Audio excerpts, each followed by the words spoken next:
about to enjoy in Reader's Theater style to Wilson's Fences, about Troy, a once aspiring baseball player forced to play in the Negro League when blacks were barred from professional baseball because of the color line. Now too old to play in the majors, he is frustrated and often angry. Despite all of this heartache, his wife Rose cares for him and his children, often sacrificing her own desires. Here, he confronts her with the news that he has fathered a child by another woman. Ladies and gentlemen, I am proud to present our Rose, Dr. Denise Davis Cotton,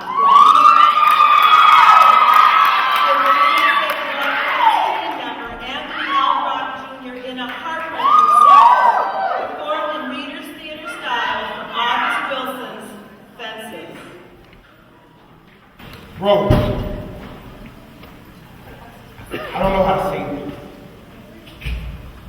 I can't explain it, it just sort of grows on you until it gets out of hand.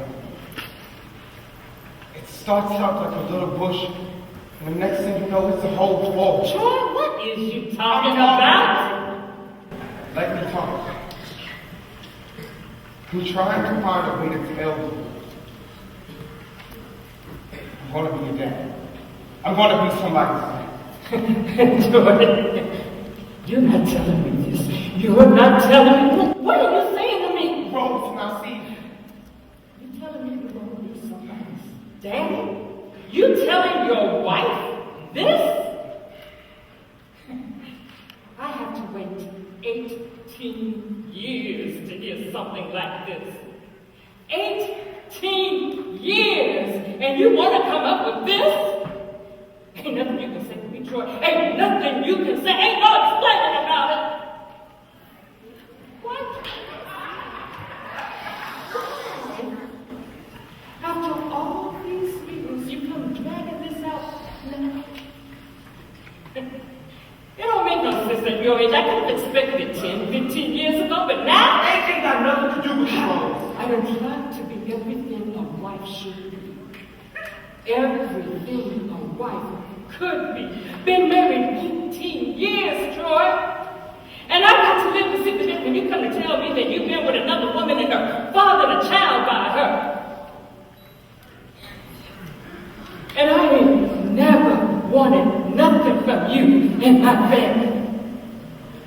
I ain't never wanted no half in this family. My whole family is half. Everybody got different fathers and different mothers.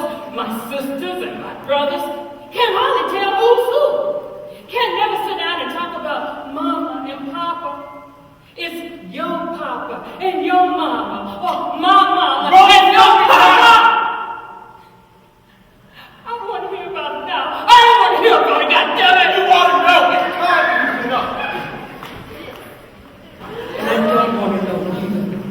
I can't. Maybe you want to wish me and my boy away. Is that what you want? Maybe that's what you want now. Well, I'm going to tell you this, Troy. I've got 18 years of my life invested in you. 18 years and you ought to have stayed up in my bed. Rose, now listen to me. We can get a handle on this thing. We can talk this out. Come on. All of a sudden, it's we. It's we now, Troy. Well, where was the we when you were messing around?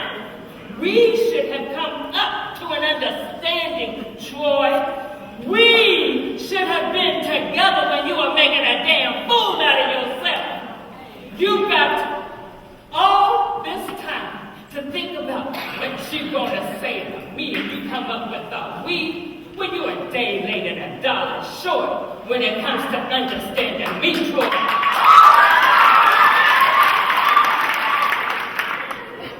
It's just, she gives me a different idea. A different understanding about myself.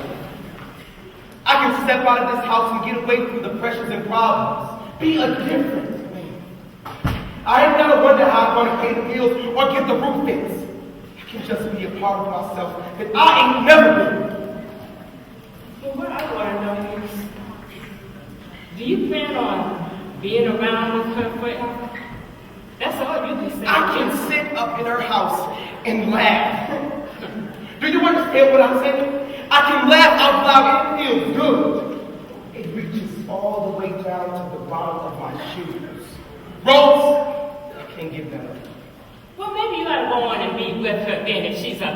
woman than men.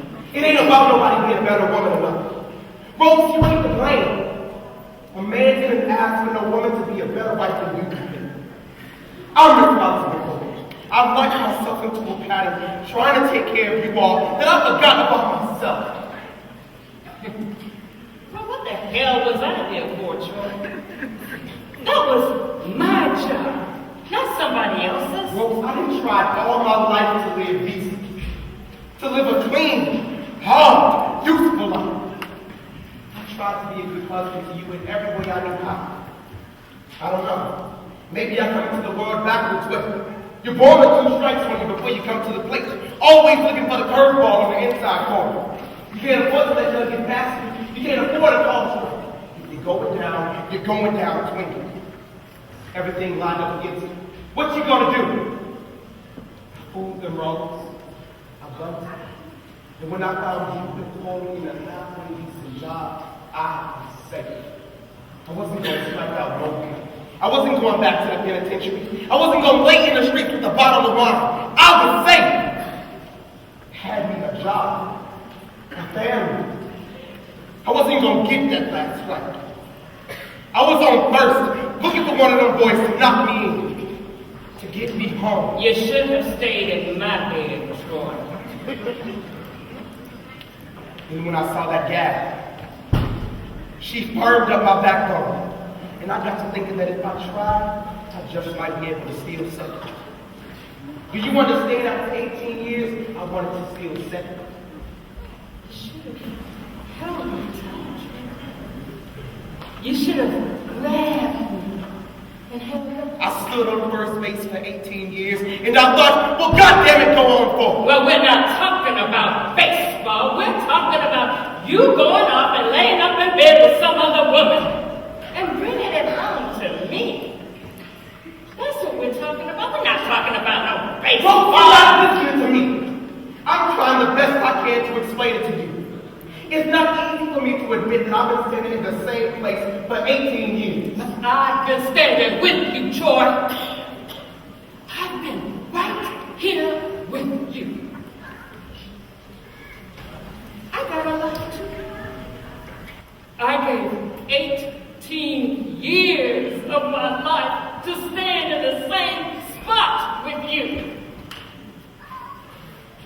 Don't you think I ever wanted things? Don't you think I had dreams and hopes? What about my life? What about me, Troy? Don't you think it ever crossed my mind that I wanted to go out and know other men? That I wanted to lay up somewhere and forget about all my responsibilities? That I wanted somebody to make me laugh so that I could feel good? You're not the only one that wants and dreams. But I held on to you, Troy. I took all my feelings. I took all my wants, and my needs, and my dreams, and I buried them inside of you. I planted the seed, and I watched it grow, and I wanted it to bloom. And it had taken over 18 years to see what I had and see that it wasn't going to bloom at all. But I held on to you. I held you tight. Because you was my husband. And I gave you all I wanted to be. And upstairs in that room, with all the darkness around me, it took all I had to relate all of the doubt in my mind that you was my husband, and you was the finest man in the world, and wherever you was going,